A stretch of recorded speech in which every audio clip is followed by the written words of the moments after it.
दुनिया के करीब 30 देशों में, आपको पता है, सैनिकों की भर्ती के लिए अग्निपथ जैसी योजना चल रही है। 30 कंट्रीज। ऐसा नहीं है कि इंडिया ने कुछ नया अजूबा ढूंढ दिया है। और बड़े बड़े सुपर पावर ऐसी अग्निपथ जैसी योजना चला रहे हैं जिसमें 4 साल या इससे भी कम समय के लिए सैनिकों की भर्ती होती है। सबसे पहले अमेरिका की बात करते हैं, जिसके पास दुनिया की सबसे ताकतवर सेना है। यहां सैनिकों की भर्ती 4 साल के लिए होती है। इसके बाद 4 साल के लिए रिजर्व ड्यूटी होती है। किसी युद्ध या इमरजेंसी की स्थिति में इन्हें ड्यूटी पर बुलाया जा सकता है। अगर अमेरिकी सैनिक 20 साल तक सेना में ड्यूटी करते तो उन्हें पेंशन मिलती है। 20 साल से कम ड्यूटी पर सिर्फ भत्ता दिया जाता है। अमेरिका के बाद रूस के पास दुनिया की दूसरी सबसे ताकतवर सेना है। यहां 18 से 27 साल के हर नागरिक के लिए आर्मी ट्रेनिंग अनिवार्य है। सैनिकों को 8 महीने से 12 महीने की ट्रेनिंग दी जाती है। इसके बाद बेस्ट सैनिकों को यूनिट में भेज दिया जाता है।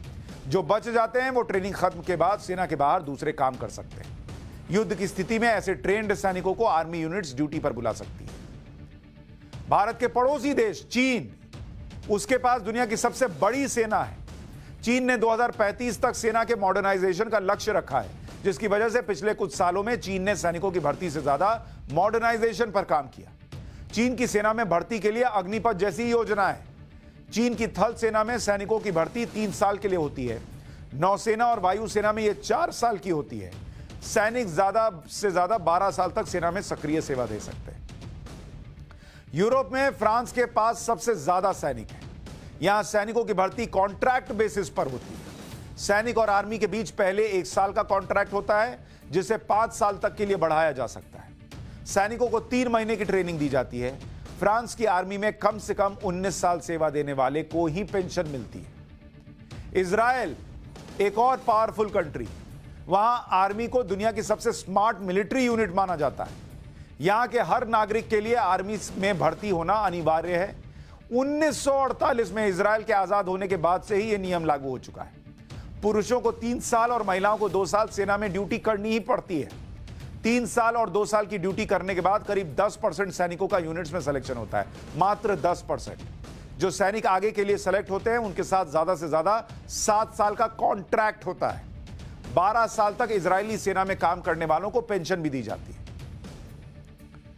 यानी दुनिया में यही कुछ चल रहा है। ऐसी ही अग्निपथ जैसी स्कीम चल रही है जो भारत में चल रही है।